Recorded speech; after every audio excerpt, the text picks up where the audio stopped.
Perkenalkan, nama saya Normin Asari. Saya dari kelas 3B non-reguler dengan NPM 213084461, nomor urut absen 33. Apa itu CPU? CPU merupakan singkatan dari Central Processing Unit atau komponen dasar dari perangkat apapun yang memproses data dan melakukan perhitungan matematika komputer.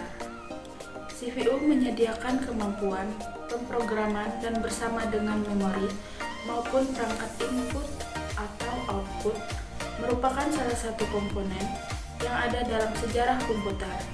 Seiring waktu, mikroprosesor chip tunggal menggantikan CPU. Biasanya istilah ini disebut sebagai mikroprosesor. Beberapa fungsi dari CPU adalah mengumpulkan informasi, mendekodekannya menjadi bagian-bagian yang lebih kecil, dan menjalankan instruksi yang kemudian dijalankannya. Untuk apa CPU?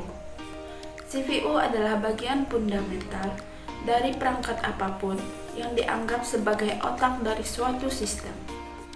Pertama-tama, CPU bertugas menerima dan menafsirkan data dan melaksanakan urutan instruksi yang akan dilakukan oleh setiap program menggunakan operasi aritmatika dan matematika. CPU menginterpresentasikan semua data yang berasal dari perangkat, baik dari program maupun informasi yang dikirim oleh pengguna melalui aplikasi. Selain itu, ia mengontrol berfungsinya setiap komponen sistem sehingga semua tindakan dilakukan secara tepat waktu. Ada beberapa karakteristik CPU. Ada ciri-ciri tertentu yang membedakan CPU dari yang lain. 1. Konsumsi energi. Ia mengacu pada jumlah energi yang dikonsumsi oleh CPU saat menjalankan tindakan. Semakin tinggi kualitasnya, semakin tinggi konsumsi energinya. Ada frekuensi clock. Ini mengacu pada kecepatan clock yang dimiliki CPU dan menentukan jumlah tindakan yang dapat dijalankannya dalam periode waktu tertentu. Jumlah core. Semakin banyak jumlah inti, semakin besar jumlah aksi yang dapat dilakukan secara bersamaan. Jumlah utas. Ini membantu prosesor untuk menangani dan menjalankan tindakan dengan lebih efisien bagi tugas atau proses untuk mengoptimalkan waktu tunggu antara satu tindakan dan tindakan lainnya. Cache menyimpan data dan memungkinkan akses cepat ke sana. Kecepatan dan kapasitas memori cache meningkatkan kinerja perangkat. Jenis bus. Ini mengacu pada konsumsi yang dibuat oleh CPU dengan seluruh sistem. Bagian CPU. CPU secara internal terdiri dari komponen-komponen sebagai berikut. Core. Core ini adalah unit dasar yang merupakan CPU yang menafsirkan dan menjalankan tindakan. Awalnya prosesor hanya punya satu single core, tapi saat ini minimal 2. Kedua, unit control. Unit control ini adalah sirkuit digital yang mengekstrak instruksi dari memori, menerjemahkannya, dan mengeksekusinya. Yang ketiga, unit aritmatika logis.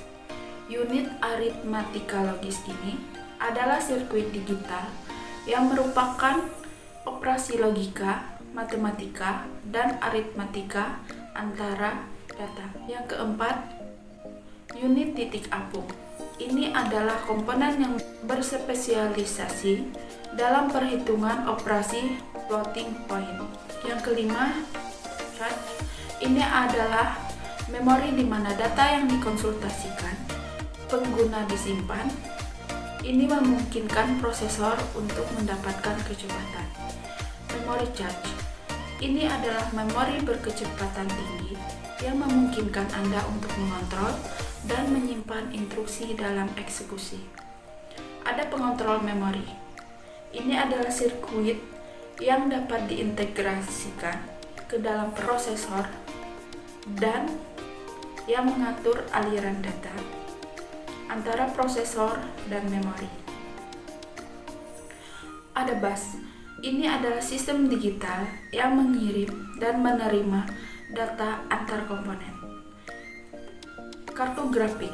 Ini adalah komponen yang memproses data video yang mungkin atau tidak mungkin disertakan ke dalam CPU. Ada beberapa jenis CPU. CPU diklasifikasikan menurut jumlah inti, yaitu inti tunggal, 2 inti, dan quad core. Inti tunggal adalah hanya ada satu inti dalam proses yang dapat melakukan satu tindakan dalam satu waktu. Itu adalah jenis prosesor tertua. Yang kedua, 2 inti. Ada 2 inti yang memungkinkan lebih dari satu tindakan dilakukan pada waktu yang sama. Yang terakhir, quad core. Ada 4 inti independen yang memungkinkan beberapa tindakan dilakukan pada waktu yang sama. Biasanya prosesor terlebih efisien daripada yang memiliki 2 inti. Bahasa CPU. Bahasa CPU adalah sistem kode yang melaluinya instruksi yang harus dijalankan prosesor untuk pengoperasian perangkat yang benar dikomunikasikan. Prosesor tidak menafsirkan semua jenis informasi, tetapi yang ditulis dalam bentuk binar, yaitu dengan karakter 0 dan 1. Setiap program atau aplikasi terdiri dari rangkaian instruksi yang ditulis dalam kode ini, yang diinterpretasikan dengan benar oleh mesin.